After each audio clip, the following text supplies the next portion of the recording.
We have not indicated that preference. What we have said, and what the president has said both publicly and privately, is that he will have an important responsibility in the summer and fall, once the nomination process has concluded, in bringing the party together and making sure that even after a vigorous debate, which the president, by the way, believes is really good for the party. It was really good for the party in 2008, and this kind of competition is good for sharpening the skills of the candidates and exercising the organizational muscle of the Democratic Party. That's White House Press Secretary Josh Earnest after he was asked who it is President Obama voted for in the Illinois Democratic primary. And while the White House is not revealing the president's choice, there are reports Mr. Obama has decided it's time to unite the party behind Hillary Clinton. A couple of headlines caught our eye today. In the Washington Post, quote, Obama wading deeper into presidential campaign melee. Also, the New York Times with the headline, Obama tells donors it's time to back Clinton. So how might this impact the campaign? Let's bring in Leslie Marshall, syndicated radio talk show host and a Fox News contributor, and Steve Sanchez, conservative syndicated radio talk show host. Welcome to both of you.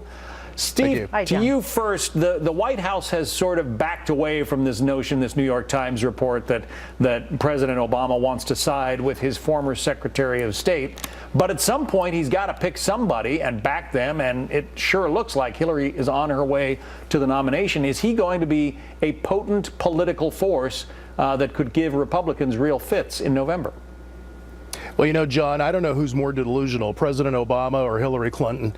He's had a failed presidency. There's no question about it. When we look at Obamacare, we look at him, his foreign policy. He can't even muster the words radical Islam. He's abandoned Israel. He's forgot about the Christian community. This guy has a failed presidency. Hillary wants a third term of failures, and because she's willing to continue his agenda, of course he's going to endorse her, and of course he's going to back her, because let's just be intellectually honest, he's a selfish guy. I think we've seen that over the last 7 years. He obviously wants to continue his legacy and maybe burnish it, Leslie. Oh, no question. And quite frankly, if we're talking about selfishness, I think Donald Trump wins the prize for that one. And if it is Donald Trump on that Republican platform, there are going to be voters, whether they're Republicans or whether they don't want to align with one political party, who are going to look to the Democrats. Now, if Hillary is on that platform, having a backing for President Obama actually might help. And here is how. One, his approval ratings are up. Two, he's done very well with the African-American community, although she doesn't seem to need a lot of help there. But an area she does need help is with the youth. And if you look back at both of the presidential elections, when President Obama was elected the first time and then re-elected, he's done very well with millennials, and he's done very well getting new voters out. So I think if the president backs her, and I think he will, and I think she will be the nominee, I think it can only help Hillary Clinton. I want to take a look back since late January on some of Josh Earnest, the presidential spokesman, some of his comments on the president endorsing someone for this nomination. Listen.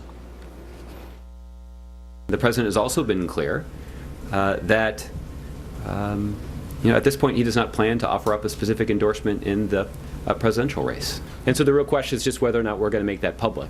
Right now our plan is not to make that public, but I wouldn't rule out the possibility that we may decide to make that public at some point in the future. Well, at this point, I haven't ruled out endorsing in the presidential race. The president hasn't either at this point. However, we do not plan to.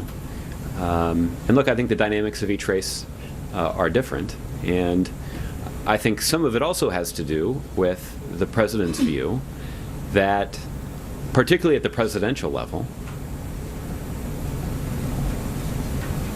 the Democratic candidates are likely to benefit from having a longer than expected campaign. Leslie, I'm guessing you're not on the email list of Alex Castellanos, the Republican strategist, but he wrote this way back in January, and I thought it was kind of interesting in his newsletter. Here's what he writes. Presidential elections usually correct the previous president's failures. We chose Carter to reverse Nixon's corruption, Reagan to reverse Carter's weakness, Clinton to reverse Bush 41's detachment, Bush 43 to reverse Clinton's immaturity and weakness of character. Obama to reverse Bush 43's unthinking manliness. Today, many Americans see weakness in the White House and a world kicking sand in our face.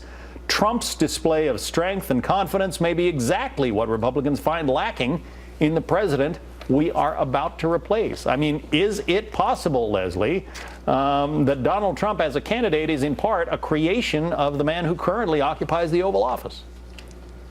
Well, I know a lot of people want to blame President Obama, but I would look more to the elected officials who have majorities in both the House and the Senate and said, vote for me and I will bring you jobs. Not one bill did that. Not one bill put forth to do that.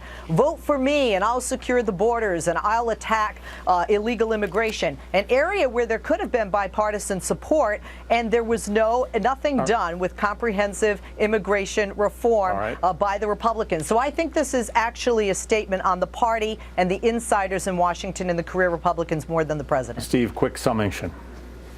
You know, Leslie has the typical liberal ideology. She forgets, though, that President Obama had a mandate. He had the House and the Senate the first couple of years of his administration. Where are those shovel-ready jobs? Look, he's a failure. The presidency is a failure. We're a laughingstock. This is not the America I grew up in, and many people are seeing that. That's why you see a Donald Trump movement. You see Republicans, independents, and Democrats swaying over to this guy because he is not an insider. He's not establishment. And I know that's hard to swallow, Leslie, but it is the truth after all. All right. Steve Sanchez and Leslie Marshall, you two enjoy your weekends. Thank you both.